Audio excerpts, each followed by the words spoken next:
네, 그렇습니다. 이제 다주택자들이 주택 임대 사업을 하느냐 안 하느냐 결정할 시기가 다가왔다고 볼 수 있는데요. 그런 부분에 있어서 지난주 13일 날 발표한 그 주택 임대 사업자 등록 활성화 방안의 어떤 기본적인 핵심만 짚어보고 넘어가도록 하겠습니다. 자, 임대주택 등록 활성화 방안의 어떤 기본적인 핵심 몇 가지를 풀어드리겠는데요. 일단 지방세 부분이죠. 지방세는 재산세와 취득세가 있습니다. 취득세 같은 경우에는 18년 12월 31일까지 등록하는 경우에 60제곱미터 미만은 면제, 기본은 면제입니다. 그렇지만 세금이 200만 원이 초과를 하게 되면 85%를 감면을 받게 되어 있습니다. 1호 이상만 임대해도 지금 현행으로서는 가능한 거고요. 그 다음에 또한 그 재산세 같은 경우에도 2호 이상입니다. 이 부분은 2호 이상 임대 시 감면을 2018년 12월 31일까지 등록하는 부분에 한해서 재산세 인정을 해주고 있습니다. 그런데 역시 지금 짚고 넘어갈 부분들이 신축에 한해서 해당이 된다고 보시면 되겠는데요. 이 부분에 달라지는 점을 보시면은 취득세와 재산세 감면 기간 연장이 됐습니다. 2018년 당초에는 12월 31일이었는데 21년까지 연장을 하겠다고 지금 발표를 한 거고요. 재산세 같은 경우에는 2호에서 1호로 변경이 됩니다. 그렇지만 이 부분은 또 주의 깊게 보셔야 될 부분이 8년 이상 준공공 임대를 하시는 경우에 적용이 되고요. 면적 또한 40제곱미터 이하입니다. 전용 면적 기준이고요. 2019년부터 시행을 한다고 합니다.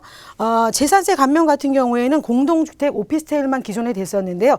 이제 하나 특이할 점은 다가구도 포함이 된다는 점인데요.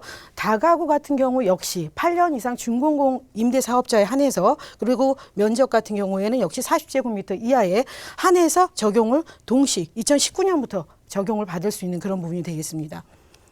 임대소득세 같은 경우에 보시면은요, 지금 현재까지는 2천만 원 이하 임대소득은 비과세가 되고 있죠. 그리고 2천만 원이 초과하는 부분에 대해서는 종합과세가 되고 있습니다. 지금 이하라고 하는 부분은 2천만 원까지 적용이 되는 거고요. 초과가 된다는 점은 2천만 원 이상이 되는 부분부터라고 보시면 되겠는데요. 면적 같은 경우에는 85제곱미터 그리고 6억 원 이하 주택에 해당이 됐었습니다.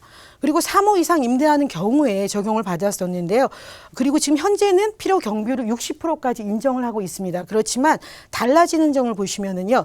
2천만 원 이하 비과세를 이제 18년에 예정대로 18년까지로 종료를 하고요. 19년부터는 분리과세가 시행이 된다고 합니다. 그리고 감면 대상 역시 3호 이상이었지만 1호로 이렇게 좀 어떻게 보면은 완화를 시켜준 거죠. 2018년 1월부터 이게 적용이 됩니다. 감면 대상이 3호에서 1호의 기준으로 바뀌게 되고요. 필요 경비율을 60%까지 현행을 하고 있는데요. 이 부분이 등록을 하실 경우에는 70%까지 인정을 해주고요.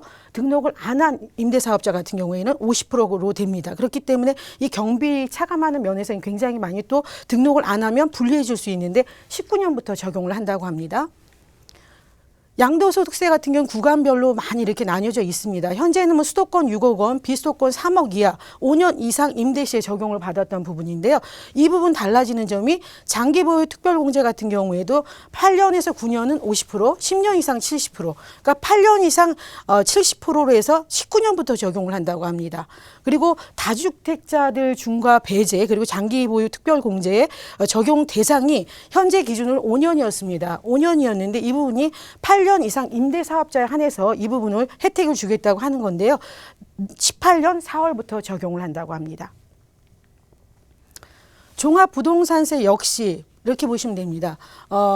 매입형 임대로 보시면 가장 간단하게 하실 것 같고요. 수도권 같은 경우 6억, 비수도권 3억 이하, 1호 이상만 하면은 5년 이상 임대 시에 적용을 받았었습니다. 종합부동산세 배제를 받았었는데 지금 달라지는 점은 합산배제 적용 대상이 5년에서 8년으로 늘어났다는 점입니다. 이 부분도 18년 4월부터 시행을 한다고 합니다. 건강보험료가 가장 지금 요즘 관심 있게들 보시고 있는 부분인데요. 지금 현재 2018년까지 2천만 원 이하의 소득이 발생한 경우에 비과세로 적용을 받았었고요. 초과되는 부분에서는 종합과세를 받았습니다. 그렇지만 2019년부터는 분리과세가 됩니다. 그럼 건강보험에 대해서 부담을 가질 수 있는 부분인데요. 그리고 2천만 원 초과되는 부분 역시 종합과세로 그대로 가는 부분입니다. 근데 이 부분에서 달라지는 점은 2020년 말까지 등록을 하고 주택 임대 수익금액 연간 2천만 원 이하에 해당되는 경우에 경우에는요, 건강보험료가 추가 인상분에 한해서 단기 임대사업자 같은 경우에는 40%, 그리고 중공공 임대사업자 같은 경우에 80%를 감면해 준다고 합니다. 자, 이렇게 도표로 또 정리를 해드렸고요. 이 부분에서 중공공 임대사업을 하실 경우에는 양도소득세의 차익에 대한 부분이 없는 부분, 그 부분이 가장 중요한 부분인데 그 부분은 중요한 부분이기 때문에 말씀으로 풀어드리도록 했습니다. 네.